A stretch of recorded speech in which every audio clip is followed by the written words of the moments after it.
ललिता पवार ने फिल्म चतुर सुंदरी में 17 अलग अलग किरदार निभाए थे, जो अपने आप में एक विश्व रिकॉर्ड है। ललिता पवार अपने समय के हिसाब से काफी बोल्ड अभिनेत्री भी रही। उन्होंने फिल्म देवी खजाना में सबसे पहले बिकनी पहनकर सनसनी मचा दी थी। ललिता पवार पहली ऐसी हीरोइन थी जो फिल्मों में अपने स्टंट सीन खुद ही किया करती थी। अपने 7 दशक लंबे करियर में ललिता पवार ने हर तरह के रोल किए और 700 से अधिक हिंदी, मराठी और गुजराती फिल्मों में काम किया। ललिता पवार को आज भी एक क्रूर सासू माँ के किरदारों के लिए, एक सख्त माँ के किरदारों के लिए और रामानंद सागर की रामायण में मंत्रा के किरदार के लिए याद किया जाता है।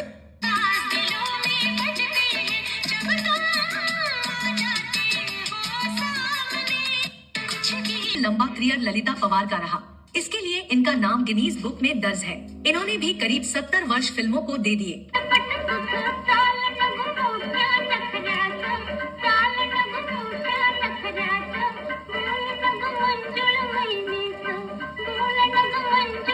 ललिता फिल्मों में सास के लिए पहली पसंद बन गई।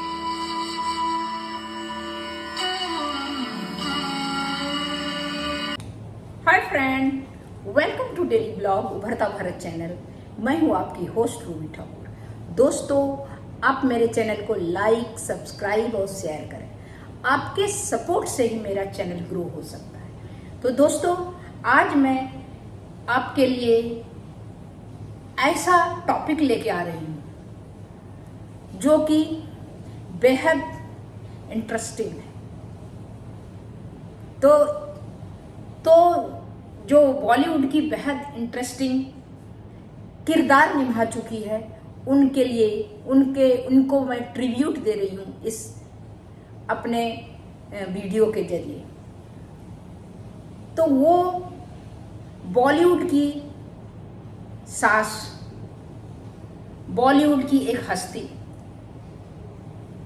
फिल्मों में आपने जिस औरत का सबसे ज्यादा सास, सौतन या खलनायिका के रूप में देखा है, वो असल जिंदगी में बेहद दर्द भरी कहानी की मालकिन ललिता पवार, जिनकी एक गलती ने उनके चेहरे को उम्र भर के लिए बदल दिया। फिर भी उन्होंने कभी हार नहीं मानी। तो आइए जानते हैं उस महिला की कहानी जिसने बॉलीवुड की सबसे खतरनाक सास की किरदार निभाया, लेकिन असल में वो बहुत मजबूत इंसान थी। तो उनके बारे में जानते हैं, थोड़ा प्रारंभिक जीवन के बारे में कि ललिता पवार कौन थी। ललिता पवार का जन्म 18 अप्रैल 1916 नासिक, महाराष्ट्र में हुआ। असली नाम उनका अंबिका गौड़ था। 9 साल की उम्र से साइलेंट फिल्म में कैरियर शुरू किया। मैंने बताया ना, आर्थिक स्थिति खराब होने के कारण बच्चे को उस समय पिक्चर में, जिसका अगर अप्रोच होता था, मुंबई संजोग था कि वहां पर महाराष्ट्र, नासिक, मुंबई में था, तो वो ट्राई करते थे अपने बच्चे का कि कोई तो कमा के घर में लेके आए। तो इन्होंने भी 9 साल की उम्र से ललिता पवार ने अपना कैरियर फिल्मी दुनिया में शुरू किया। लगभग 700 से ज्यादा, एक रिकॉर्ड बीट हो गया, 700 से ज्यादा फिल्मों में इन्होंने काम किया। साल 1942 में फिल्म जंगे आजादी के शूटिंग के दौरान बगल के एक्टर ने थप्पड़ मारा। थप्पड़ इतना जोरदार था, जो एक्टिंग में थप्पड़ मारते हैं ना, उसको मारा, इसको मारा, इतना जोरदार था कि इनके आंखों की नस फट गई। 3 साल तक इलाज चला। चेहरे पर का दायां हिस्सा लकवाग्रस्त हो गया। मतलब इसका इफेक्ट इतना हुआ, जोरदार लगा होगा। पहले तो था क्या, एक्टिंग जो है रियल एक्टिंग करता था। आजकल तो क्या है, उसका भी बॉडी दूसरा करता है। कोई लड़ाई झगड़ा का बाकी हीरो दूसरा करता है, हीरो का डबल दूसरा करता है। तो इस तरह पहले तो रियल था, real hero, real heroine, real villain, vamp, सब रियल रहता था। रियल जो होता था पर्दे के आगे, वही हम लोग देखते थे। तो उसी के लिए मैं आप लोग के लिए ये लाई हूँ कि क्या रियल था पहले, ये इसीलिए ये पुराने जमाने का जो एक्टर, एक्ट्रेस, वैम्प, विलन, सबका मैं लेके आई हूँ वीडियो आप लोग के लिए। तो बाकी फिर भी वो कभी हार नहीं मानी। उनका पैरालिसिस हो गया था, फिर भी वो हार नहीं मानी। नायिका तो नहीं रही, लेकिन फिल्मों से नाता उन्होंने नहीं तोड़ा। विलेन, सास, खड़ूस महिला की रोल में आइकॉन बन गया। उनके रोल्स इतने दमदार होते थे कि लोग उन्हें असल जिंदगी से भी उनसे डरते थे कि असल जिंदगी में वो भी वैसे ही होगी। यादगार रोल्स उनकी क्या कौन कौन सी थी? श्री 420, अमर प्रेम, अनाड़ी, ससुराल, घर एक मंदिर। टीवी पर रामायण की मंथरा का रोल करके घर घर वो पहचानी गई। मतलब रिसेंट भी उन्होंने एक्टिंग किया, जो कि आज का जनरेशन जरूर देखा होगा रामायण, तो उसमें उन्होंने मंथरा का रोल किया था। उनका चेहरा सास का पर्याय बन गया। लोग उनके कारण, बहुत लड़कियां डरती थी कि अगर मैं शादी करके जाऊंगी ससुराल, तो ऐसी सास मिल गई तो मैं कैसे जीवन अपना यापन करूंगी ससुराल में।